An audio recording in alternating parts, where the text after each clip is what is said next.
Hello students, my name is Aman and welcome back to my YouTube channel school fellow classes. और guys मैं आ गया हूँ एक नई वीडियो लेकर के, और इस वीडियो का टॉपिक है टेंसेज, और ये बुक है 8th क्लास की प्राची इंग्लिश ग्रामर। तो गाइज सबसे पहले तो आप सभी लोगों को मेरा सॉरी, क्योंकि बहुत ही टाइम के बाद इस बुक का चैप्टर मैं अपलोड करने जा रहा हूँ। इसके पीछे कई सारे रीजंस भी हैं। एक तो गाइज मेरे पास ये बुक ही नहीं थी, देखिए बिल्कुल अभी नई बुक मंगवाई है मैंने, इसमें कुछ भी फिल नहीं है। जो पुरानी वाली बुक थी वो कहीं मिसप्लेस हो गई है, तो अभी ये नई बुक मंगवाई है। तो अभी इसके चैप्टर्स जो हैं जितने बचे हुए हैं सारे लगातार हम करेंगे, don't worry. Daily videos upload होंगी, तो आप मेरे साथ बने रहिए और आपको एकदम अच्छे से टेंसेस सिखा के दूंगा। ऐसे सिखाऊंगा कि कभी कोई कंफ्यूजन रहेगी। धीरे धीरे करेंगे, छोटे छोटे पार्ट्स में इसको। तो चलिए without any further delay let's start the topic. सबसे पहले गाइज मैं बात करूं टेंसेस की, तो थोड़ा बहुत तो आप जरूर जानते होंगे, लेकिन हरदम इनमें आपको कंफ्यूजन रहती है कि कुक आएगा या कुक्स आएगा या कुकड आएगा या विल कुक आएगा। तो उसी सब जो कंफ्यूजन है उनको एकदम से हम दूर कर देंगे। सबसे पहले टेंसेस की शुरुआत करते हैं हम यहाँ से। जैसा कि आपको पता है कि टेंसेस 3 टाइप के होते हैं, एक पास्ट होता है, एक प्रेजेंट होता है और एक होता है फ्यूचर। और इन सभी के 4 पार्ट होते हैं। जैसे मैं पास्ट की बात करूं तो इसमें सिंपल पास्ट होता है सबसे पहले, या कभी कभी इस टेंस को हम इंडेफिनिट बोल देते हैं। फिर उसके बाद आता है कॉन्टिन्यूअस टेंस, या इसको कभी कभी प्रोग्रेसिव भी बोल दिया जाता है। फिर पास्ट परफेक्ट और पास्ट परफेक्ट कॉन्टिन्यूअस। ऐसे ही प्रेजेंट में है simple present, present continuous, perfect and then perfect continuous. Same future में भी है 4 पार्ट, तो 4 + 4 + 4 टोटल यानी कि 12 पार्ट्स हमको टेंसेस के कवर करने हैं। तो सबसे पहले बात करेंगे हम सिंपल की, और सिंपल में भी किसकी, प्रेजेंट की। तो सिंपल प्रेजेंट में अभी ये जो टेबल है अभी इसको देखने का कोई फायदा नहीं है। एक एक टेंस करेंगे, उसकी एक्सरसाइज करेंगे, तभी आपको समझ में आ जाएगा। ये जो चार्ट है अभी यहाँ पर, इसको हम सबसे लास्ट में देखेंगे, ठीक है गाइस। यहां से स्टार्ट होता है आपका सिंपल प्रेजेंट टेंस। सबसे पहले अगर मैं बात करूं इसके स्ट्रक्चर की, तो जैसा कि आप सभी को पता है सबसे पहले क्या आता है, स्ट्रक्चर में सब्जेक्ट आ जाता है। अगर अफर्मेटिव की मैं बात कर रहा हूं, अगर नेगेटिव या इंटरोगेटिव नहीं है, अगर सिंपल एक सेंटेंस है और वो सिंपल प्रेजेंट के अंदर आता है, तो उसकी फॉर्मेशन आपको पता ही होगी कि कैसे आती है। सब्जेक्ट आता है, फिर वर्ब आती है एंड देन आ जाता है ऑब्जेक्ट। और जो वर्ब होती है गाइज, उसी से ही हमको पता चलता है कि ये टेंस कौन सा है। और ये वर्ब जो आती है ये किसके हिसाब से आती है, ये सब्जेक्ट के हिसाब से आती है। फॉर एग्जाम्पल मैं आपको बोलूं, ही कुक्स फूड, और मैं नेक्स्ट लाइन में बोल देता हूं आई कुक फूड।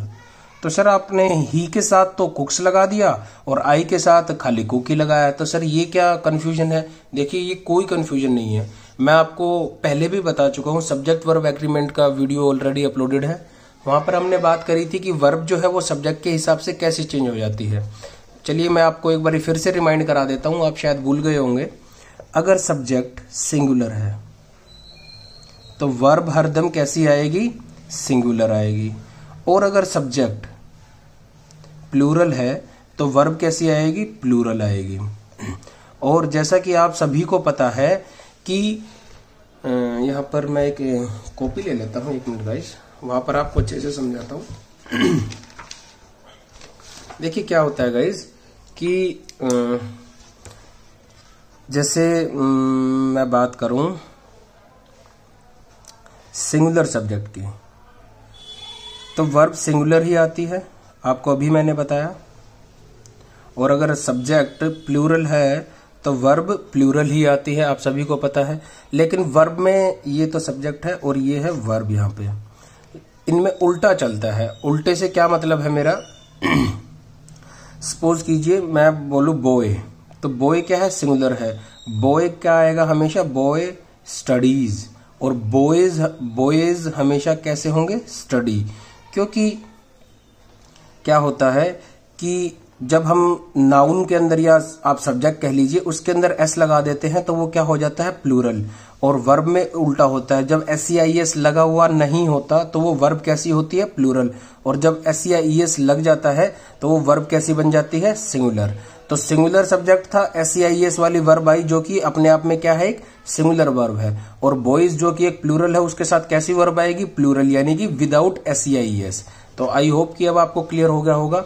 तो जैसे मैंने अभी एग्जाम्पल दिया था, ही कुक्स, तो ही जो है एक सिंगुलर सब्जेक्ट है, ही एक आदमी है, एक सिंगल पर्सन है, तो सिंगल पर्सन के साथ सिंगुलर वर्ब आएगी। और सिंगुलर वर्ब कब बनती है, जब उसके साथ हम SEIS लगा देते हैं। तो यहाँ पर कुक एक वर्ब थी, खाना बनाता है, तो कुक के साथ S लग जाएगा क्योंकि वर्ब जो हमारा सब्जेक्ट था ये सिंगुलर था। और अगर मैं बात करूं आई या यू की, वैसे तो आई और यू एक सिंगल पर्सन होते हैं, लेकिन हम इनका ट्रीटमेंट हरदम प्लूरल की तरीके से करते हैं। तो इसलिए आई के साथ क्या आया, वैसे तो कुक्स आना चाहिए था क्योंकि सिंगुलर है, लेकिन इसका ट्रीटमेंट आई का हम प्लूरल की तरीके से करते हैं, तो कुक्स नहीं आएगा, सिर्फ क्या आएगा, कुक आएगा। तो आई होप कि अब आपको ये क्लियर हो गया होगा। जैसे आई के साथ यहाँ पर डू नॉट स्टडी आया, या ही स्टडीज आया, या ही डज नॉट स्टडीज आया। अच्छा, डू और डज का और मैं अभी आपको बताता हूं। लेकिन नेगेटिव सेंटेंसेस जब आ जाते हैं, जैसे इसी को ले लेते हैं, ही डज नॉट स्टडी, तो पहले मैं इसको अफर्मेटिव लिख के दिखाता हूं, he studies, he does not study. देखिए इसमें क्या है, ये ही जो है ये एक सिंगुलर पर्सन है, बिल्कुल है, तो यहां पर हमने क्या लगा दिया, स्टडीज, ES लगा दिया, क्योंकि वर्ब हमको कैसी चाहिए थी, यहाँ पर सिंगुलर चाहिए थी। और वर्ब सिंगुलर तभी होती है जब उसके साथ हम SEIS लगा देते हैं। ठीक है सर, अब यहाँ पे तो आपने स्टडी लिख दिया, यहाँ पे स्टडीज लिख दिया, सर ये क्या कंफ्यूजन है? ये भी कोई कंफ्यूजन नहीं है, क्योंकि यहाँ पर ये जो आप डू देख रहे हैं ना, डू जो है एक हेल्पिंग वर्ब है यहाँ पर, जो नेगेटिव सेंटेंसेस में यहाँ पर आती ही है। तो ये डू के साथ हमने ES लगा दिया, तो अब यहाँ पर हम स्टडी के साथ ES नहीं लगाएंगे। आई होप कि आपको क्लियर हो गया होगा। या चलिए मैं आपको इसमें they do not study, they do not study, या ही डज नॉट स्टडी। यहां पर आप देखिए, ये जो डू जो हेल्पिंग वर्ब है, इसके साथ हमने ES लगा दिया जब ही आया। तो अगर यहां पर प्लूरल होता तो डू ही आ जाता और स्टडी ही रहता, लेकिन अगर यहां पर सिंगुलर है तो एक चीज तो सिंगुलर जरूर आएगी, यानी कि एक वर्ब में, या तो हेल्पिंग वर्ब में या मेन वर्ब में SEIS जरूर लगेगा। तो ऐसे केसेस में हम हेल्पिंग वर्ब में SEIS लगा देते हैं, जो कि इस केस में डू के साथ ES हमने लगा दिया, और फिर सिंपल हमारा सेंटेंस चलेगा नॉट स्टडी। आई होप कि आपको ये क्लियर हो गया होगा। और अगर अभी भी क्लियर नहीं हुआ है तो कोई बात नहीं, अभी हम इसकी एक्सरसाइज करेंगे, तब वहां पर आपको सब क्लियर हो जाएगा। उससे पहले मैं बात करूं अगर इंटरोगेटिव सेंटेंसेस की, तो इंटरोगेटिव सेंटेंसेस में या तो डू या फिर डज जो है वो पहले निकल करके आ जाता है। जैसे कि इस केस में does he study, does he study, और यहां पर भी जो है स्टडी के साथ SEIS नहीं लगेगा, वैसे लगना चाहिए अगर मैं खाली ही की बात करूं तो ही स्टडीज, लेकिन जो हेल्पिंग वर्ब है उसने SEIS ले लिया है, तो अब जो मेन वर्ब आएगी वहां पर हमको कुछ नहीं लगाना है। और साथ में इंटरोगेटिव है तो इंटरोगेशन का साइन, इसको आप ध्यान रखिए, वरना हाफ मार्क आपका डिडक्ट हो जाएगा एग्जाम के अंदर। आई होप कि अब आपको क्लियर हो रहा होगा।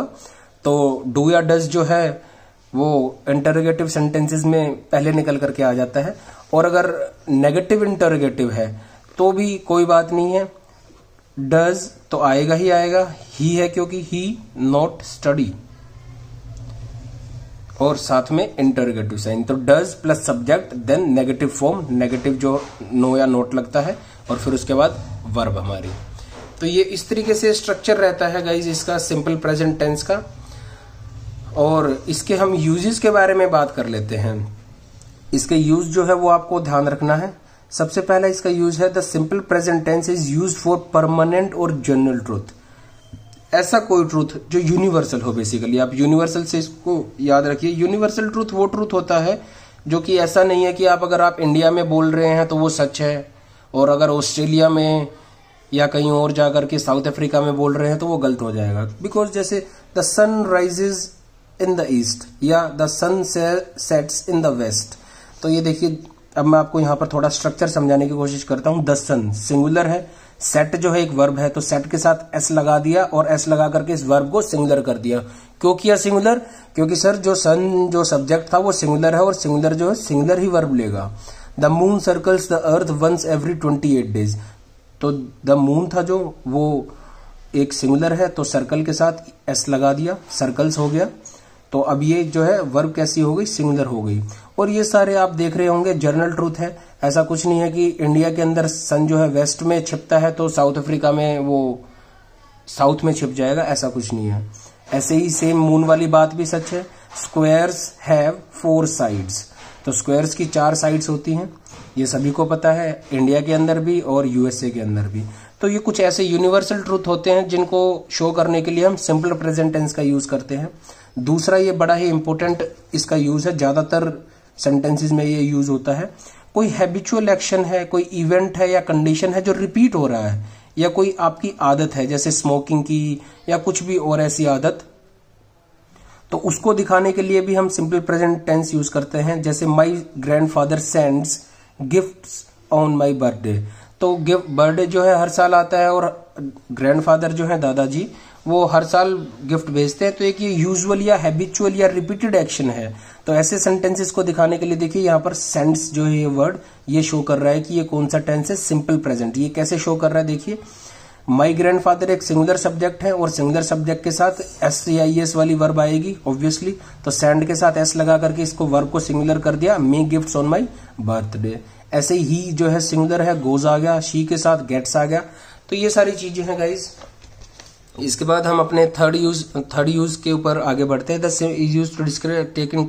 कोई ऐसा एक्शन है जो प्रेजेंट में बस सिंपली हो रहा है, तो उसको दिखाने के लिए भी प्रेजेंट टेंस यूज करते हैं।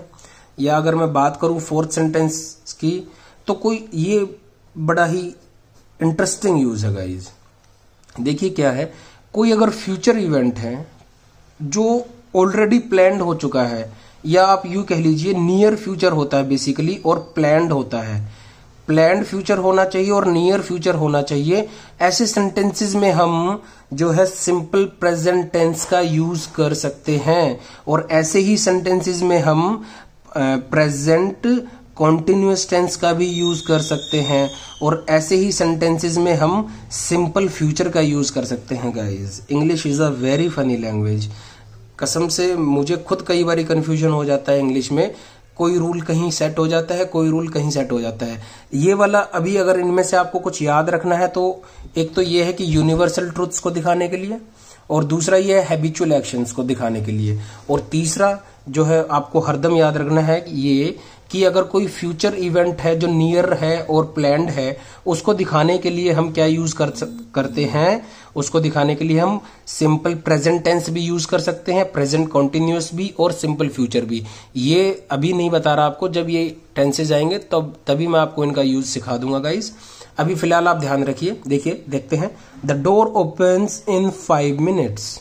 अब आप ओपन्स को देख करके सिंपली बता सकते हैं कि ये कौन सा टेंस है। सर ये सिंपल प्रेजेंट टेंस है। और मोर ओवर यहाँ पर ना तो आपको हैज मिलेगा, ना हैव मिलेगा, ना हैड मिलेगा, कुछ भी ऐसा नहीं मिलेगा। ना कोई हेल्पिंग वर्ब मिलेगी। हेल्पिंग वर्ब भी अगर मिलेगी तो आपको नेगेटिव सेंटेंसेस में डू या डज की मिलेगी, या नोट भी आ सकता है अगर वो नेगेटिव है तो डू या डज जो है हेल्पिंग वर्ब यहाँ पर रहती है। आई होप कि आपको क्लियर हो गया होगा। वैसे एक सेंटेंस यहाँ पर आया था हैव था इसमें, जैसे स्क्वायर्स हैव 4 साइड। अब सर इसमें तो हैव आ गया, आप तो मना कर रहे थे। ये देखिए गाइज, ये जो हैव है ना, ये स्क्वायर की पोजीशन के लिए है कि स्क्वायर के पास 4 साइड्स होती हैं। लेकिन अगर यही हैज या हैव हेल्पिंग वर्ब के रूप में आता है तो वो टेंस सिंपल प्रेजेंट परफेक्ट हो जाता है। जैसे आई हैव अ बॉल या आई हैव अ बुक। तो ये जो हैव है ये कई बार पोजीशन दिखाने के लिए भी यूज होता है। पोजीशन का मीनिंग आई होप कि आपको पता होगा कि कोई ऐसी चीज, जैसे ये पेंसिल है तो ये भी मेरे पास है, तो ये मेरे पोजीशन में है, तो मैं इसको क्या बोल सकता हूँ, आई हैव अ पेंसिल। तो ये जो है फिर सेंटेंस सिंपल प्रेजेंट परफेक्ट नहीं हो जाता है। यहाँ पर जो हैव है ये जो है पोजीशन को दिखाने के लिए किया गया है। ठीक है गाइज, ये जो है 5th और 6th ये आप सिंपली एक बार पढ़ लेना। मैं अभी आपको एक्सरसाइज कराता हूं ताकि जिससे आपको ज्यादा कंफ्यूजन ना हो, और जो आपको कंफ्यूजन हुआ है वो यहीं पर क्लियर हो जाएगा आपका। ठीक है गाइज, अभी फिलहाल हम यही एक्सरसाइज करेंगे। देखिए, fill in the blanks with the simple present forms of the verb given in the bracket. मैं अभी भी आपको दोबारा रिमाइंड करा रहा हूं कि सिर्फ वर्ब देख करके ही हम बता सकते हैं। कोई हमको ये याद रखने की जरूरत नहीं है कि ये रिपीटेड एक्शन है या यूनिवर्सल ट्रूथ है या प्रेजेंट में है या पास्ट में है। सिंपली वर्ब देख करके ही टेंस का पता लगाया जा सकता है कि वो कौन सा टेंस है। टोटल 12 टेंसेज होते हैं, सिर्फ वर्ब देख करके पता चल जाएगा कि इन 12 में से ये कौन सा टेंस है। फॉर एग्जाम्पल फर्स्ट करते हैं, he dash to see me every day, तो ही कम्स। सिंपली कोई कंफ्यूजन नहीं होना चाहिए, कम्स आ जाएगा क्योंकि ही क्या है, सिंगुलर सब्जेक्ट है और सिंगुलर सब्जेक्ट के साथ सिंगुलर वर्ब आती है और सिंगुलर वर्ब तभी बनती है जब उसके साथ हम SEIS लगा देते हैं। दे यूजुअली, ये जो हैव है ये हेल्पिंग वर्ब भी नहीं है बेसिकली। हैव मतलब वो लंच करेंगे, सिंपली इसका ये मीनिंग है। वाटर ऑलवेज, इसके अंदर क्या आएगा, एट 0 डिग्री सेंटीग्रेड। फ्रीजेज, क्यों सर फ्रीजेज क्यों आया, क्योंकि वाटर जो है एक सिंगुलर नाउन होता है और वाटर का प्लूरल कुछ होता ही नहीं है। एक वाटर्स वर्ड जरूर है लेकिन वो वाटर का प्लूरल नहीं होता है। किसी और दिन मैं आपको बताऊंगा कि वाटर्स जो है वो वाटर का प्लूरल क्यों नहीं है। वाटर अपने आप में एक अनकाउंटेबल नाउन है, इसको हम गिन नहीं सकते और इसका प्लूरल जो है एग्जिस्ट नहीं करता है। तो सिंगुलर जो सब्जेक्ट है वो सिंगुलर वर्ब लेगा। ये जो इस तरीके के क्वेश्चंस जो है आपको कंफ्यूज करने के लिए एग्जाम्स में दिए जा सकते हैं। ही टेक्स हिज डॉग, आगे कुछ पढ़ना ही नहीं है। ही के साथ हमको क्या है, सिंगुलर सब्जेक्ट है तो सिंगुलर वर्ब आएगी और वर्ब सिंगुलर तभी बनेगी जब उसके साथ हम SEIS लगा देंगे। आई सेल्डम सी आएगा या सीज आएगा, सर सी आएगा। क्यों सी क्यों आएगा भाई, आई तो जो है वो सिंगुलर सब्जेक्ट है। नहीं सर, आई जो है सिंगुलर सब्जेक्ट दिखाई तो दे रहा है हमको, लेकिन इसका ट्रीटमेंट हम कैसे करते हैं, प्लूरल की तरीके से करते हैं। और अगर सब्जेक्ट प्लूरल है तो वर्ब भी प्लूरल ही आएगी, यानी कि प्लूरल वर्ब का ये मतलब है कि उसके साथ S या ES नहीं आएगा। आई होप कि अब आपको ये क्लियर हो रहा होगा। How often do you go to the theatre, you जो है इसमें सब्जेक्ट है तो यू जो है आई की तरीके से ही हम इसका प्लूरल ट्रीटमेंट करते हैं तो गो आ जाएगा। वुड, जैसे वाटर सिंगुलर है ऐसे ही वुड भी सिंगुलर है तो वुड ऑलवेज फ्लोट्स, लकड़ी हमेशा क्या करती है, फ्लोट करती है, तैरती है। वुड जो है सिंगुलर सब्जेक्ट है तो सिंगुलर सब्जेक्ट के साथ सिंगुलर वर्ब आएगी और वर्ब सिंगुलर तभी होती है जब उसके साथ हम S या ES लगा देते हैं। लास्ट जो है हमारा 8th है और यही हमारा आज का लास्ट होगा। What do you generally do for a living, इसमें तो बहुत है, इजी है।